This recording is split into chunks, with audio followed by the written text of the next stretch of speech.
I was thinking about the people of North Carolina and the people of Tennessee, like I'm sure a lot of us are, and how a lot of them are still stuck. And you think about the roads to get to some of these places and homes and little pockets of little towns, they're only accessible through these tiny little 2-lane roads that weave in and out of the mountains.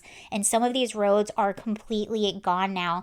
And something I think about as well is the fact that you take North Carolina alone, North Carolina only the with the people that have insurance in the entire state, it's only 81,000 people in the whole state of North Carolina have flood insurance. In Asheville alone, they have a population of around 95,000. So just imagine how many people that are affected that do not have insurance.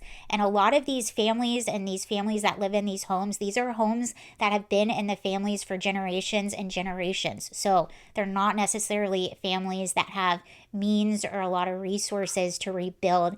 And something I think about often too is Lahaina, because it was a very similar situation there. It was a low income area.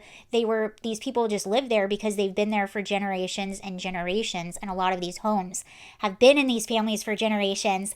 And I remember too, oh, I just thought about this. I totally forgot, but the governor of Hawaii, I remember before they even had an official count of who was just missing, while everything was still smoldering, the governor of Hawaii came out and had this bright idea that the state should buy up all of that land, all of that burnt land, and then essentially build like housing projects on it. And the people could live in the little housing projects, like little apartment buildings.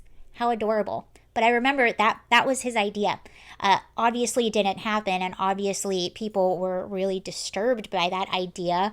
No, I think people would much rather rebuild on the land that was theirs and put another house there, not live in a housing project. But that was his idea.